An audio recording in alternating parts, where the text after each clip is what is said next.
receive a credit of up to $4,500 on select models now through December 2nd.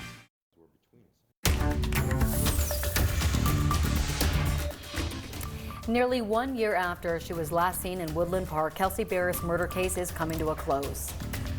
Rodney Reed may not be put to death after all. The Texas Court of Appeals has issued an indefinite stay of execution for the convicted murderer, and it has a lot of people talking about the case. And this week we are talking about cities in Colorado and how they're handling growth. Today, we will kick things off with Westminster.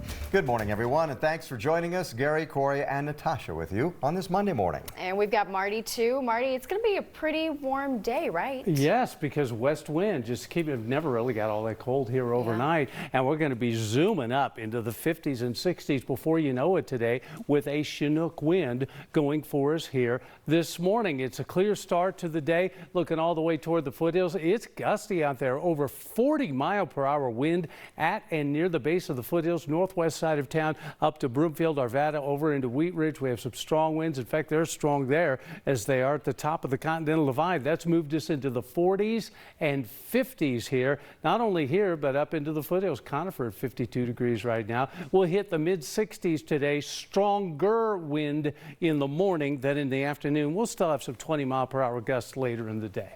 Ah, what a nice, easy, mild start for our Monday morning drive. You're not going to see weather issues impacting us yet, but if we do see those wind issues pick up for our high country, we could see some of those high wind restrictions go into place. For right now, though, no big concerns for us as we're peering out towards 225. That northbound wreck I mentioned in the end of our 4:30 a.m. show, we had a northbound delay with the left lane blocked near 225 approaching Parker Road. That's been cleared, so good news there. As we peek out across the maps, though, busy start on our side streets. We're still dealing with the wrap-up of a rollover crash right along 6th Avenue near Delaware Street, and up north we just cleared another wreck northbound 25 near 104th Avenue. Speeds are looking great all the way up towards E470.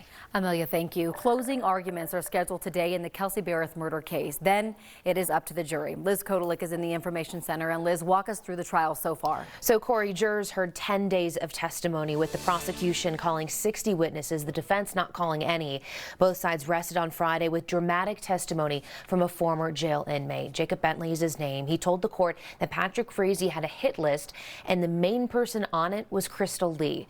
She was Frazee's on-again, off-again girlfriend and a key witness who said that she helped him clean up the crime scene and burn the evidence. Patrick Frazee is accused of killing Kelsey Berreth, his one-time fiancée, and the mother of his child on Thanksgiving Day last year in Woodland Park. Her body has not been found. During the trial, did not hear directly from Patrick Frazee.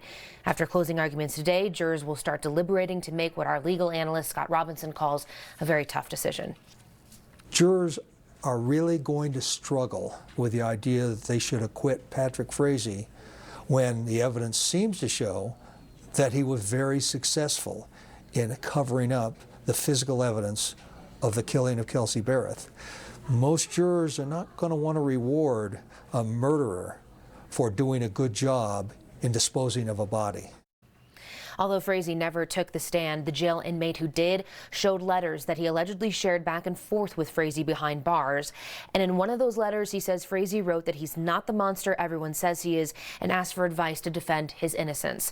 Once jurors begin deliberating later on today, we're going to just be on verdict watch until a decision is reached. Corey. All right, Liz, thank you for going through that. Right now, police in Fresno, California are searching for the person who opened fire at a family gathering. 4 people were killed, 6 more were hurt, some critically. Fresno police don't have any suspects right now. While they don't know the shooter's motive, they do say that the family may have been targeted.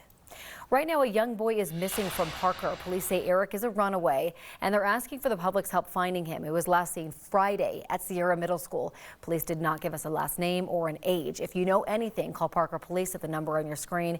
We also have that number posted on our website at 9news.com. Time for more of your top stories. This is the Morning Rush. A 16-year-old accused in the deadly shooting at STEM School Highlands Ranch is expected to be back in court today. The student opening fire inside the school on May 7th, Kendrick Castillo was killed. 8 other students were injured. The man accused of threatening people outside of a Denver mosque is now out on $10,000 bond. That's according to online court records. Denver police say Benjamin Castillas Rocha had an airsoft gun outside of the mosque. It was near 30th and Downing on Thursday night. He was upset about losing his phone, and he believed it was inside the mosque because he had been in there earlier in the day. Denver police and FBI are investigating whether this was a hate-motivated crime. Colorado Attorney General Phil Weiser plans to announce a new public-private partnership to address hate crimes. He's going to hold a news conference later this morning with several groups, including the Anti-Defamation League. We sound like a broken record, but again, the Broncos found a way to lose. 3 times they've blown late leads. Yesterday in Minnesota, they blew a big lead. 20 points, not enough, as the Broncos fall to the Vikings 27-23. They fall to 3-7 on the season. It's just so horrible.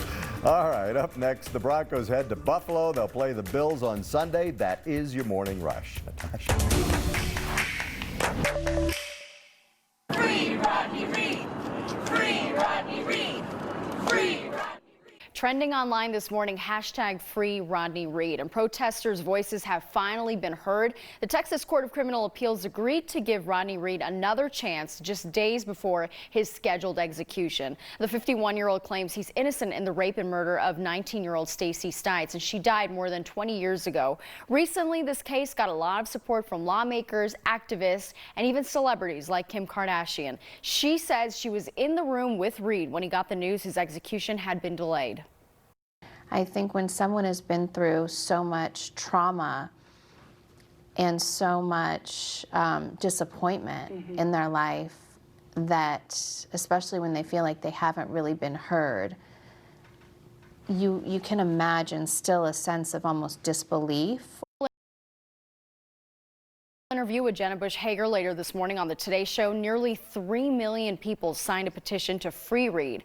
The Innocence Project tweets a thank you to all, saying, "Today we celebrate, tomorrow we keep working to prove his innocence." The case will go back to district judge for review. And a lot of you have been talking about this online. Some of you are happy with the news, saying he is innocent and deserves another chance in court. Others disagree. They say he's guilty. Keep letting us know what you think on our Facebook page. Marty. We're looking ahead to Wednesday afternoon and evening. Now, we'll get some rain and snow moving into western Colorado Wednesday morning. Then Wednesday afternoon through Thursday, looks like some snow here. Early estimate here on this one. Looks like a modest snow around here. Really good above 9,000 feet in the mountains. Best in the San Juans by late Thursday night. Thank you, Marty. As we get out, where we're hearing about a closure in just the last few moments, it sounds like the westbound lanes of I-70 have closed at the E470 interchange. So we're looking into details right now. All eastbound lanes reported still open at this point, but we'll get you some details. I am seeing some cars pass through the area right at the E470 interchange. So more details coming up in just a few. We all had so much fun this weekend at our NineCares Colorado shares food, clothing, and thank you. That's for sure. Yeah, once again, you guys blew us away with your generosity. Food, clothes, jackets, toys, household items, you guys brought it all. Plus, we had Santa at Southwest Plaza. We had Captain America in Thornton and visits from Boy Scouts, Mustang, and Corvette clubs. We are still working on totaling all the donations. We're going to have an update for you once all the numbers are in. And the giving season is just beginning. We're connecting the dots on how even your spare change can make a big difference. That sound means only one thing: the start of the Christmas season. The Salvation Army's Red Kettle campaign is the oldest fundraiser of its kind in the U.S. Let's connect the dots. The campaign started back in 1891. It's come a long way since then. In 2010, the Salvation Army raised a record $143 million. 83 cents of every dollar donated goes to charity organizations around the world. No spare change? No worries. The Salvation Army has become more high-tech over the years, and you can donate online or through their app. A good reminder that even in the hustle and bustle of the holiday season, your donations matter. And that is Connecting the Dots. This week on 9 News Mornings, we're going to be talking about growth in Colorado. And coming up next, we are starting with Westminster and how that city's handling its growth. 9 News wants you included in the conversation, your voice heard, your perspective seen. Call, email, or find us on social media. 9 News listens. First in line. You don't have to wait for Furniture Row's Black Friday VIP sale. Get huge savings store-wide and 7 years no-interest financing. But I was first in line. The Black Friday VIP sale at Furniture Row. Start your Black Friday shopping with some of the biggest savings of all at the Hyundai Black Friday sales event. Save on every vehicle like the Palisade, the Kona, Santa Fe, Tucson, Sonata, and Elantra, each backed by America's best warranty. Start your savings by starting a new Hyundai today at the Hyundai Black Friday sales event going on now. Get 0% APR on the Tucson or Santa Fe or $3,750 in savings on the Tucson. Hurry, offers end December 2nd. I actually like that. You No, like I that one like too? I like that. We agree. We agree. Get the biggest selection and best savings at Carpet Exchange. Now get 3 rooms of soft, luxurious carpet installed for just $5.99 at Carpet Exchange, your floor store. Our stadium is a mile high, and so are our aspirations, especially when it comes to our homes. So when you're ready to buy or refinance, call on the home team, American Financing. Call American Financing at 303-695-7000. I think about the day-to-day lives of my clients and what they're going through every day and with every case. For us at Burke Simpson, it is about the client and their personal situation. Everyone's case is different, but everyone's case is equally as important as the next case because it's their only case. If you've been injured, call Burke Simpson for free now at 303-790-2525. BurkeSimpson.com. Good lawyers changing lives. It's not just a slogan, it's who we are. The flock blindly falls into formation. Flying south for the winter, they never stray from their predetermined path.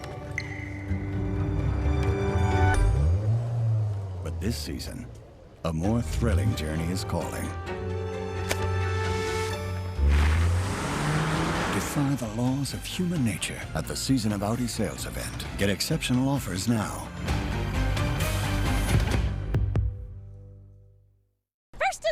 You don't have to wait for Furniture Row's Black Friday VIP sale. Get huge savings store-wide.